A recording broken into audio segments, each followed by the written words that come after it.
Telugu మ్యాట్రిమోనీకి thanks చెప్పాలి. 26 ఏళ్ల క్రితం ఇదే తెలుగు మ్యాట్రిమోనీ ద్వారానే వేళమ్మకి పెళ్లి చేశాం. పెళ్ళంటేనే తెలుగు మ్యాట్రిమోనీనే. నమస్తే, వెల్కమ్ టు మ్యాగజైన్ స్టోరీ. ఆ అంటే అమరావతి, ఆ అంటే అవినీతి, ఆ అంటే అప్పులు. చంద్రబాబు ప్రభుత్వ తీరు ఇలానే ఉంది.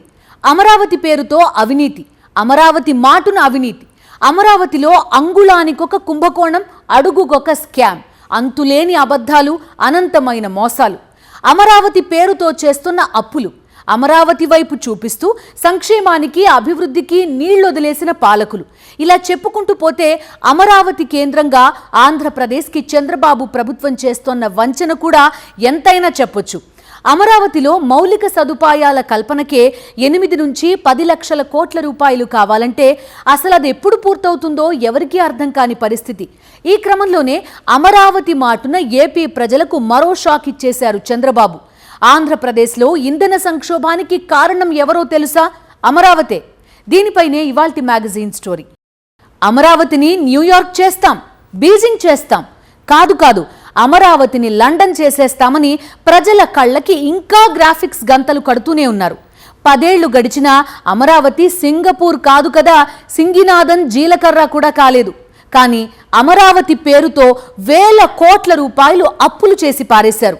వేల కోట్ల రూపాయల అవినీతి సాగుతోంది. వేలాది ఎకరాల భూములు తీసుకున్నారు. ఇప్పుడు మరో 50,000 ఎకరాల భూములకు టెండర్ పెట్టేశారు. చంద్రబాబు ప్రభుత్వానికి అమరావతి తప్ప ఆంధ్రప్రదేశ్ అన్నా, ఆంధ్రప్రదేశ్ అభివృద్ధి అన్నా, ఆంధ్రప్రదేశ్ ప్రజల భవిష్యత్ అన్నా ఏమాత్రం ఆసక్తి లేదు. ఇందుకు ఉదాహరణ ఏపీలో అలజడి రేపుతోన్న ఇంధన సంక్షోభం. 5.5 కోట్ల మంది ప్రజలు పెట్రోల్, డీజిల్ లేక అల్లాడిపోయినా పర్వాలేదట. అమరావతి నిర్మాణ పనుల కాంట్రాక్టర్ల దగ్గర డీజిల్ ఉంటే చాలట. ఇంకా అటా ఏంటి, అన్నంత పని చేసేశారు. ఏపీ ప్రజలను బంకుల ముందు క్యూ కట్టించేశారు కదా. దేవతల రాజధాని అమరావతి అంటూ దాన్ని స్కామ్ల రాజధానిగా మార్చి 5.5 కోట్ల మంది ఏపీ ప్రజలను తనదైన శైలిలో వంచన చేస్తూనే ఉన్నారు చంద్రబాబు. అమరావతిలో అమరావతి పేరుతో చంద్రబాబు వేల కోట్ల రూపాయలు అప్పులు చేస్తున్నారు. కానీ అమరావతిలో ఎక్కడ వేసిన గొంగళి అక్కడే ఉంది. అదే సమయంలో నిర్మాణాల పేరుతో వేల కోట్ల రూపాయల దోపిడీ మాత్రం నాన్ స్టాప్ గా సాగుతోంది. ఈ దారుణాలను ప్రశ్నిస్తే వారంతా అమరావతి వ్యతిరేకులే అంటూ ఎదురుదాడి చేస్తూ అవినీతి వ్రతాన్ని కొనసాగిస్తోంది చంద్రముఠ. అవినీతి, అప్పులకు అమరావతిని కేర్ అడ్రస్ గా మార్చేసి 5.5 కోట్ల మంది ప్రజల భవిష్యత్తుతో ఆడుకుంటున్నారు. ఇంత చేస్తున్నా రెడ్ బుక్ పాలనకి సంతృప్తి కలిగినట్లేదు. అందుకే అమరావతి సాక్షిగా ఆంధ్రప్రదేశ్ ప్రజలను ఇంధన సంక్షోభంలోకి నెట్టేశారు. పెట్రోల్ దొరక్క, డీజిల్ దొరక్క ఏపీ ప్రజలు అల్లాడిపోతున్నారు. బంకుల ముందు క్యూ కడుతున్నారు. మెజారిటీ బంకులు నో స్టాక్ బోర్డులతో ప్రజలను వెక్కిరిస్తున్నాయి. ఈ సంక్షోభం అమెరికా, ఇరాన్ యుద్ధం తీసుకువచ్చింది కాదు, అమరావతి మాటున చంద్రబాబు ప్రభుత్వం తీసుకువచ్చిన సంక్షోభం.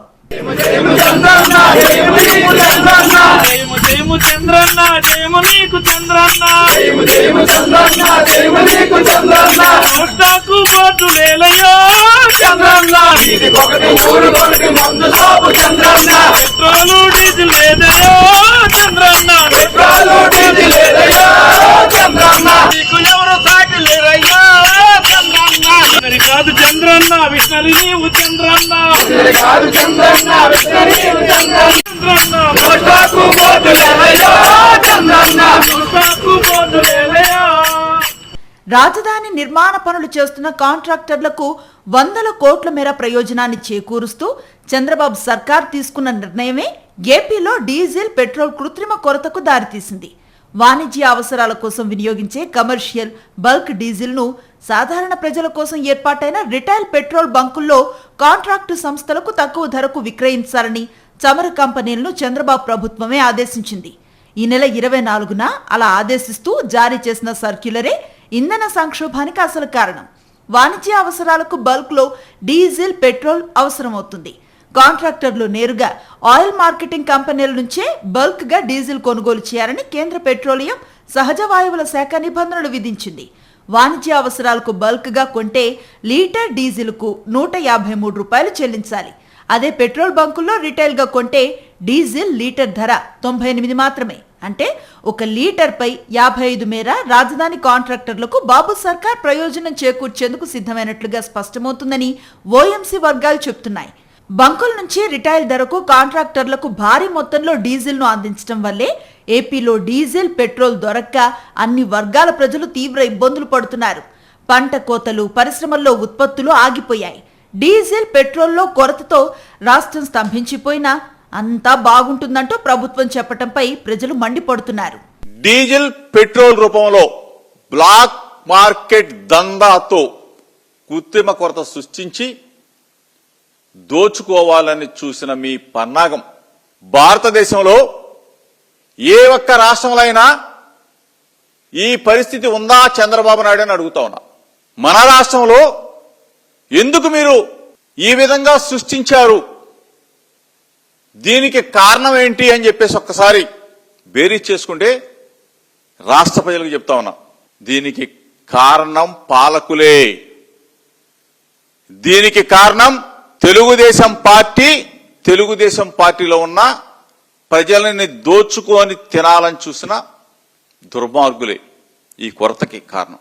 అమరావతి నిర్మాణ పనులు చేస్తున్న కాంట్రాక్టర్లకు రిటైల్ ధరకు పెట్రోల్ బంకుల నుంచి డీజిల్ కేటాయించి సరఫరా చేయాలంటూ సిఆర్డీఏ కమిషనర్ ఈ నెల 23న పౌర సరఫరాల శాఖ కమిషనర్ కు లేఖ రాశారు.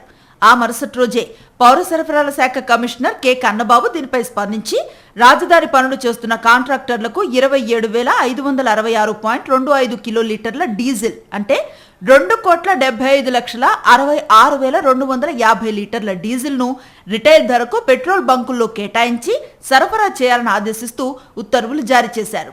దీంతో ప్రభుత్వ ఆదేశాల మేరకు కాంట్రాక్టర్లకు భారీ మొత్తంలో రిటైల్ ధరకు డీజిల్, పెట్రోల్ అందించాలంటూ పలు జిల్లాల కలెక్టర్లు ఉత్తర్వులు జారీ చేశారు. ఏప్రిల్ 24 నుంచి రాజధాని కాంట్రాక్టర్లకు భారీ మొత్తంలో డీజిల్ ను రిటైల్ ధరకు పెట్రోల్ బంకులు అందించాయి.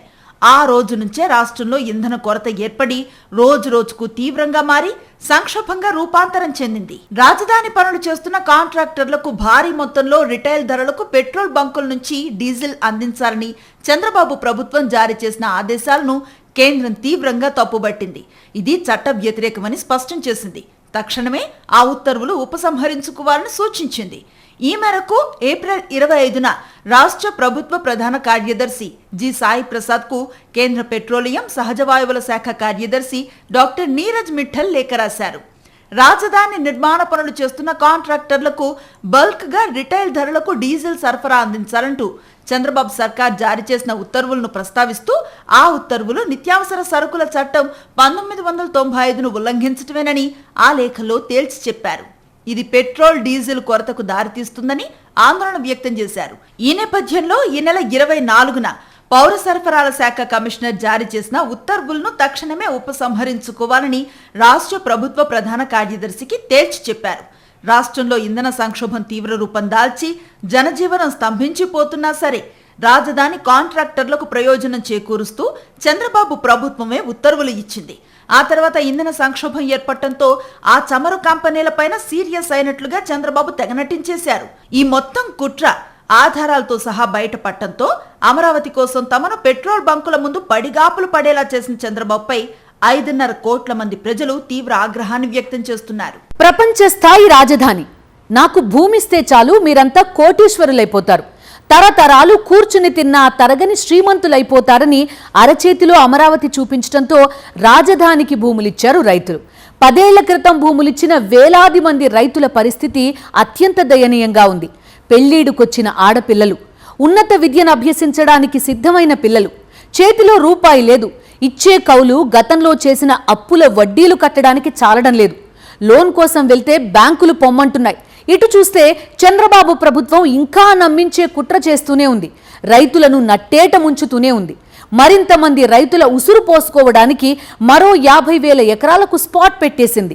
బాబుగారి బాగోతాలు బాగా తెలుసుకున్న రైతులు తమ భూములు అమరావతికి ఇచ్చేది లేదని తెగేసి చెప్తున్నారు. అమరావతి అంతులేని కుంభకోణాల కేంద్రమే కాదు, రైతుల అంతులేని వ్యధకి కేర్ ఆఫ్ అడ్రస్ కూడా.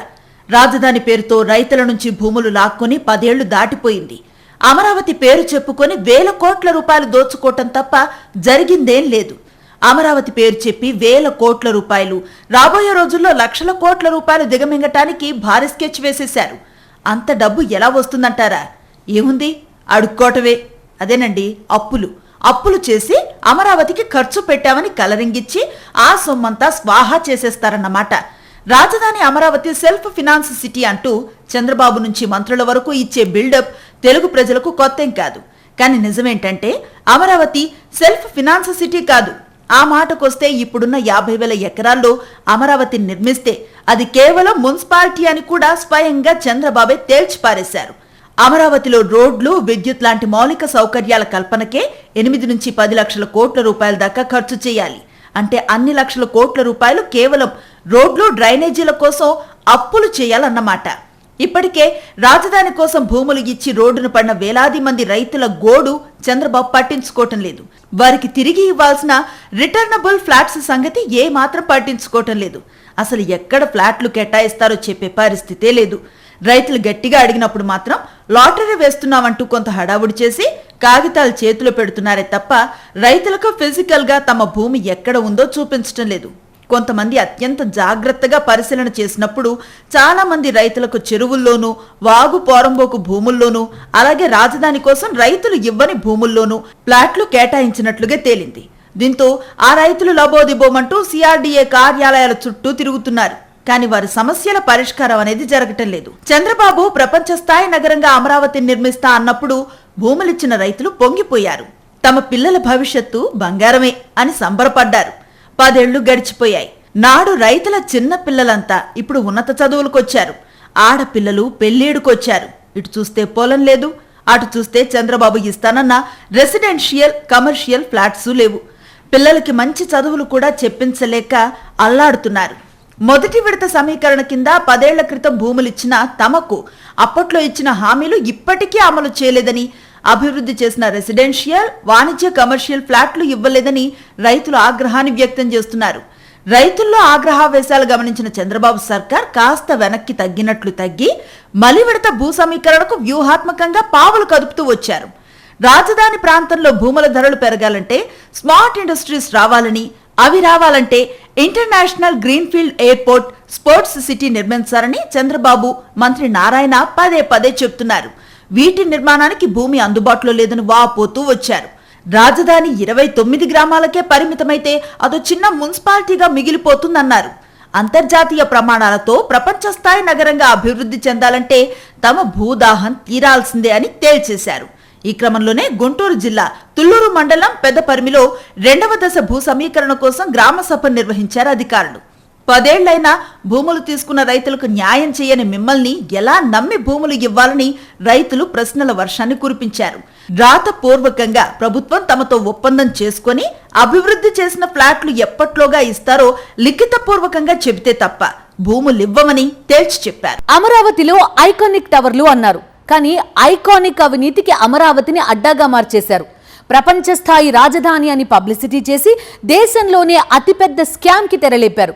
కళ్ళార్పకుండా అబద్ధాలు చెప్తూ వేలాది కోట్ల రూపాయలు హాంఫట్ అనిపిస్తున్నారు. సచివాలయం, హైకోర్టు, అసెంబ్లీ డిజైన్ల కోసమే 401 కోట్ల రూపాయలు ఖర్చు పెట్టారు. అవును, మీరు విన్నది నిజమే. జస్ట్ భవనాల డిజైన్ల కోసం 401 కోట్ల రూపాయలు. కిలోమీటర్ రోడ్డుకి 53 కోట్ల రూపాయలు. ఇలా చెప్పుకుంటూ పోతే ఒకటా రెండా వేల కోట్ల రూపాయలు స్వాహా చేసి పారేస్తున్నారు. ఒకవైపు సెల్ఫ్ ఫైనాన్స్ ప్రాజెక్ట్ అంటూనే మరోవైపు వేల కోట్ల రూపాయలు అప్పులు తెచ్చి గుమ్మరిస్తున్నారు. అప్పులు, అవినీతి తప్ప అమరావతిలో జరుగుతోందేం లేదని ఏపీ ప్రజలు తేల్చి చెబుతున్నారు. ఆ అంటే అమరావతి, ఆ అంటే అవినీతి కూడా అంటోంది చంద్రముఠ. సెల్ఫ్ ఫినాన్స్ సిటీ అంటూ ఓవైపు ఊదరగొడుతూ మరోవైపు వేల కోట్ల రూపాయలు అప్పులు తెస్తున్నారు. అందిన కాడికి అడ్డదిడ్డంగా దిగమింగేస్తున్నారు. అమరావతిలో అడుగడుగునా అవినీతే. ఇప్పటికే ఇష్టానుసారంగా నిర్మాణ వ్యయాలు పెంచేసిన చంద్రబాబు సర్కార్ మరోసారి అసెంబ్లీ, సచివాలయ నిర్మాణ వ్యయాలు మళ్లీ పెంచింది. సచివాలయం అద్దాలు, హంగుల కోసం 2,540 కోట్లు ఖర్చు చేయడానికి సిద్ధపడింది. సచివాలయం GID towers, glass cladding, crown, atrium, canopy, column cladding, PV panels, skylight సదుపాయాలు కల్పించాలని కేబినెట్ నిర్ణయించింది. ఈ పనులన్నింటికీ 2,540 కోట్లకు ఆమోదం తెలిపింది చంద్రబాబు కేబినెట్. ఇప్పటికే సచివాలయం నిర్మాణానికి అత్యధిక ధర చెల్లిస్తోంది కూటమి ప్రభుత్వం. తెలంగాణలో కేవలం 650 కోట్లతో సచివాలయ నిర్మాణం జరిగితే ఏపీలో మాత్రం కేవలం సచివాలయ హంగులకే 2,540 కోట్లు ఖర్చు చేయాలని నిర్ణయించింది. అసెంబ్లీ నిర్మాణ వ్యయాన్ని భారీగా పెంచింది. మరో 798 కోట్ల పనులకు ఏపీ కేబినెట్ ఆమోదం తెలిపింది. అసెంబ్లీ నిర్మాణ భవనానికి central spire, parking ring, approach bridges 798 కోట్ల రూపాయల కేటాయింపుకు కేబినెట్ ఆమోదించింది. అలాగే సీఎం ఇంటి దగ్గర కరకట్టకు 443 కోట్లు ఖర్చు చేయడానికి కేబినెట్ నిర్ణయించింది. రాజధాని నిర్మాణ పనులు 2018లో ఎవరైతే చేశారో 2024లో ఆ టెండర్లు రద్దు చేశారు. మళ్లీ ఆ పనులకు టెండర్లు నిర్వహించి అవే కంపెనీలకు ఆ పనులు దక్కేలా చేశారు. అమరావతి పనుల టెండర్లలో చంద్రబాబు గూడు పుఠాని మాఫియా వ్యవహారం స్పష్టంగా కనిపిస్తోంది. అనూహ్యంగా టెండర్లు రద్దు చేసి మళ్లీ రేట్లు పెంచేస్తున్నారు.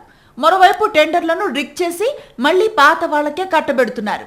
ఇక్కడ కాంట్రాక్టర్కు ఇసుక ఫ్రీ, కరెంటు ఛార్జీల్లో రాయితీలు, జీఎస్టీ, సీనరేజీ, ఎన్ఏసీ మినహాయింపులు ఇన్ని ఇస్తున్నా సరే చదరపు అడుగుకు ఏకంగా 11,000 నుంచి 14,000 ఖర్చు చేస్తున్నారు. క్యాపిటల్గా అమరావతి రియాలిటీ సంగతి పక్కన పెడితే దేశంలో అతిపెద్ద స్కామ్కు చంద్రబాబు నిజంగా క్యాపిటల్గా మార్చేశారు. ఇక్కడ ఆర్గనైజ్డ్గా సాగుతున్న అవినీతిని చూసి ఇంజనీరింగ్ రంగ నిపుణులు సైతం ఆశ్చర్యపోతున్నారు. బెంగళూరు, చెన్నై, హైదరాబాద్లో 5 స్టార్ సదుపాయాలతో కట్టిన రెసిడెన్షియల్ ఫ్లాట్స్ చదరపు అడుగుకు 4,500 రూపాయలు పెంచట్లేదు. ఇందులో ఇసుక ఉచితం లేదు, ఎటువంటి రాయితీలు లేవు. కానీ రాజధానిలో అన్ని రకాల రాయితీలు ఇచ్చి చదరపు అడుగు నిర్మాణానికి 11,000 నుంచి 14,000 చెల్లిస్తున్నారు. అమరావతిని మహానగరంగా గ్రాఫిక్స్లో తప్ప వాస్తవంలో చూడటానికి ఏం లేదని 5.5 కోట్ల మంది ఏపీ ప్రజలు చెబుతున్నారు.